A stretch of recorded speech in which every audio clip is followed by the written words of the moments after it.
knocking on your door. Yeah, I've been. শীতকালময় আপনারা তো কমলালেবুর অনেক রেসিপি খেলেন। আজকে আমি একটা রেসিপি এনেছি আপনাদের কাছে। এই রেসিপি একেবারেই একটা নতুন রেসিপি। ভ্যালেন্টাইন ডেতে সবাই আপনারা ভালোবাসার মানুষের জন্য কিছু না কিছু বানাচ্ছেন। আমিও ভালোবাসার মানুষের জন্য একটি নতুন কিছু বানালাম। আচ্ছা, ভালোবাসার মানুষ কি শুধু বন্ধুত্বেই হয়? মা সন্তানেও ভালোবাসার মানুষ হয়। তাই সমস্ত পৃথিবীর ভালোবাসার মানুষের কথা মনে রেখে আজকে ভালোবাসা দিবস উপলক্ষে একটি সুন্দর রেসিপি এনেছি। অরেঞ্জ তো সাধারণত আপনারা ছাড়িয়ে ছাড়িয়ে খান। আজকে আমি একদম মাঝখান দিয়ে কেটে নিলাম এবং ছাড়াবার পরে দেখলাম কয়েকটাই মাত্র বীজ ছিল।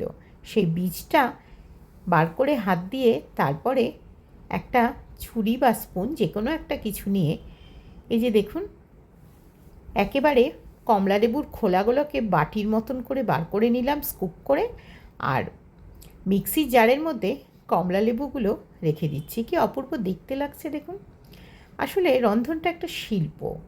সেই শিল্পকে আপনি যেভাবে বানাবেন আপনার রান্নাও ঠিক সেভাবেই ভালো লাগবে। আমার মনে হলো এইভাবেই আজকের শিল্পটা করা যাক। তাই বেশ ভালো করে ছাড়িয়ে নেবার পরে মিক্সির মধ্যে দিয়ে দেব। কি অপূর্ব যে এই খাবারটার স্বাদ হয়। আপনারা যারা যারা বাড়িতে আজকে আমার এই রান্নাটা দেখার পরে বানাবেন অবশ্যই আমাকে কমেন্ট করে জানাবেন। সত্যি বলছি, এত তাড়াতাড়িতে এত সুন্দর একটি মিষ্টি তৈরি করা বা ডেজার্ট তৈরি করা সম্ভব আমি ভাবতেই পারিনি। এবং এটা এত লাইট ওয়েট হয়েছে কি বলি। কথায় কথায় সমস্ত জুসটা কিন্তু আমি বার করে নিলাম মিক্সিতে ঘুরিয়ে। এরপরে আরও একটা কমলালেবু নিয়ে এসেছি। তার গায়ের থেকে একটু একটু আমি এরকমভাবে জেস্টারটা বার করে নিচ্ছি। এই প্রসঙ্গে বলি, আমি না জেস্টারটা এইভাবে ব্যবহার করেছি, জাস্ট কুড়িয়ে যে জেস্টারটা বেরিয়েছে ওটাই, কমলালেবুর খোলার যে অংশটা।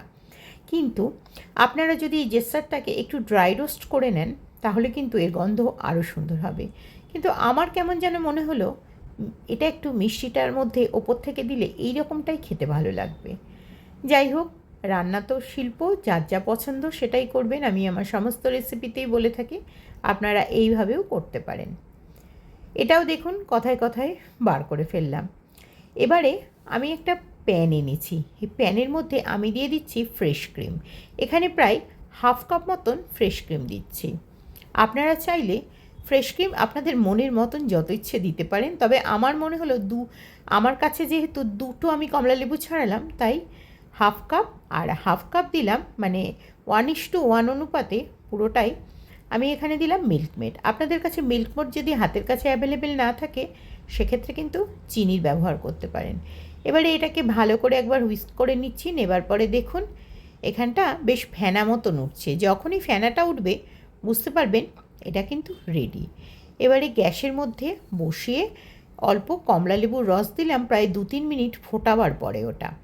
কমলালেবুর রস দিয়ে কিন্তু বেশিক্ষণ ফোটানো যাবে না, তাহলে কিন্তু পুরো খাবারটাই তেঁতো হয়ে যাবে। সেজন্য হালকা হালকা করে দেখুন যখন বুদবুদ হতে শুরু করেছে, বেশ ঘন হয়ে গেছে।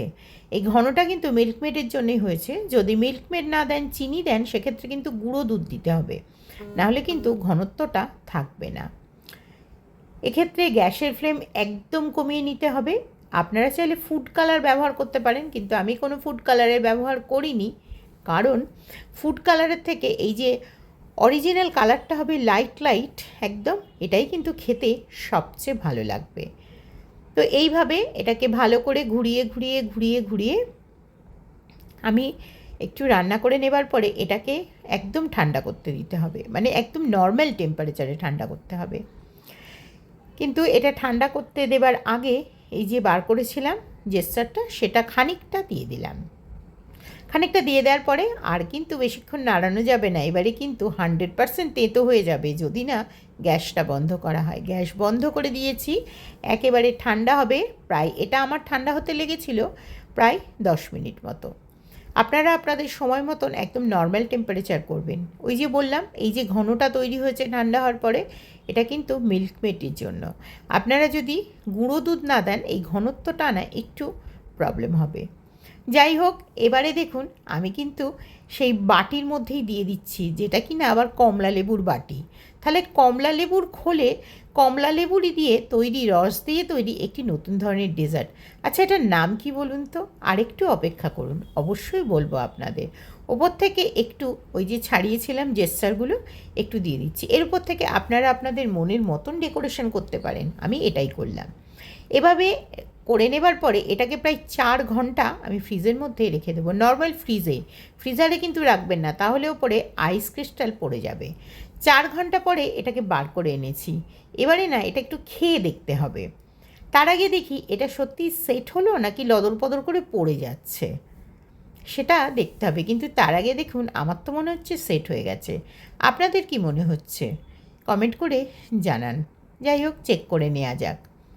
এই দেখুন, হাতে করে পুরো ঘুরিয়ে ঘুরিয়ে দেখাচ্ছি। এটা কিন্তু দই নয়, এটা কোনো ভাপা দইও নয়। তবে এই রেসিপিটার নাম কি? আচ্ছা, এবার তো অবশ্যই আপনাদের বলবো এই রেসিপিটার নাম কি। দেখুন, এটা খুব ভালো করে আমি আবারও দেখাচ্ছি আপনাদেরকে, কত সুন্দর করে সেট হয়ে গেছে। কিন্তু একবার কেটে দেখা যাক। এই দেখুন, কেটে দেখছি। উফ, এটা যে মানে কি সুন্দর স্বাদ হয়েছিল, আপনাদেরকে আমি কি বলবো। জাস্ট চোখ বন্ধ করে মুখে এটা দিয়ে বসে থাকবেন, তাহলে বুঝতে পারবেন এর স্বর্গীয় স্বাদটা কী। এই যে এই সমস্তটা আমি দেখুন প্লেটের মধ্যে রাখছি। আচ্ছা, সবসময় কমলা লেবুর খোল যদি না পান, ধরুন বাজার থেকে কমলা লেবুর রস কিনে নিয়ে এসেও কমলা লেবু সিজন ছাড়া রান্না করলেন, তখন তাহলে কিসে জমাবেন? সেই কারণে আমি একটা বাটিতেও জমিয়েছিলাম। আমি ভাবলাম বাটিতে জমিয়ে দেখি তো বেশ বসে কি না। কমলা লেবুর খোলের জন্য বসছে কি না, না বাটিতেও বেশ একই রকমের বসেছে। তাহলে কেমন লাগলো আমার রেসিপি অবশ্যই কমেন্ট করে জানাবেন। ভ্যালেন্টাইন্স ডে স্পেশাল এই রেসিপিটির নাম হলো অরেঞ্জ পিস্তো। কেমন লাগলো আমার এই নতুন রেসিপি অবশ্যই কমেন্ট করে জানাও। তোমাদের প্রতিটি লাইক ও কমেন্ট আমাকে কিন্তু নতুন করে রেসিপি বানাতে ইন্সপায়ার্ড করে।